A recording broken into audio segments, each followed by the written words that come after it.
नमस्कार. आता आपण शिवरात्रीची पूजा बघूया. महाशिवरात्रीची मी कशी करते ती.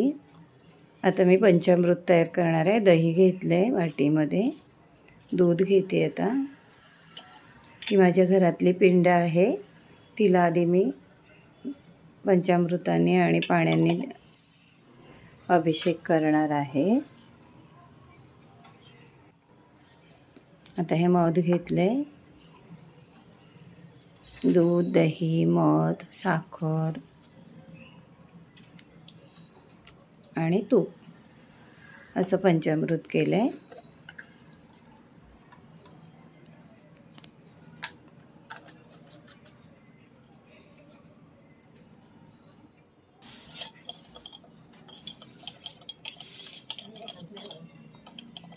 महाशिवरात्री, महाशिवाची पूजा, तारणार मारणार तोच आहे, करता करविता. पिंडी असेल तर करायची, नाही तर देवळात जाऊन पंचामृत घाला, दूध घाला, पाणी घाला, त्याने अभिषेक करा आणि तांदूळ घाला, हळद कुंकू. आपण पिंडीला वाहत नाही.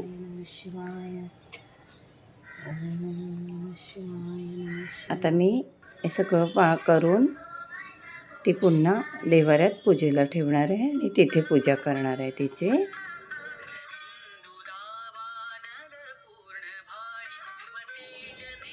तुम्हाला सांगते, विश्वासाने करा, खरंच सांगते. आपल्याला देव सगळीकडे उभा राहतो.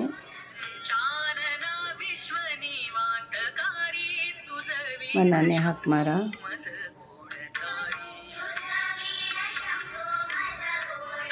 कधी तो आपल्याला एकटं सोडत नाही.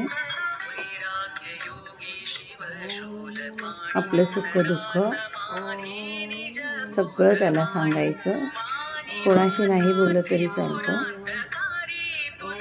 कोणाशी बोललो, हां, आपल्या माणसाशी बोललो, जो खरोखरच आपल्यावरती प्रेम करतोय, तर ते आपले सांत्वना करतील किंवा हां होईल नीट. बाकीचे सगळे मागून चर्चा करतील. पण देव त्याच्याशी सांगा, शांतपणे झोपताना तू जे दिलेस त्याबद्दल थँक्यू बोला. जे जे काय हो, आपल्याला हात असणं, पाय असणं हे कमी आहे का? इतकं आहे, बुद्धी दिली आहे. ह्या सगळ्याचा वापर करून आपण आपल्याला आनंद मिळवायचा असतो. आता हे मी बर्फाची पिंड केली. काही नाही, अशी खोलगट प्लेटमध्ये बर्फ ठेवायचा आणि ग्लासात ठेवायचा. खालचा बेस प्लेटमधून होतो आणि वरती ग्लासाने. हे वरती मी काळे तीळ घातले पिंड लावतानाच. आता मी हिची अशा पिंडीची पण कधी पूजा करून बघा. फायदा होतो नाही, पण मनाला जी शांती मिळते ना, खूप शांती मिळते. देवाला छान सजवा, देवासाठी काय छान करा, असं काय हवं आहे म्हणून नाही.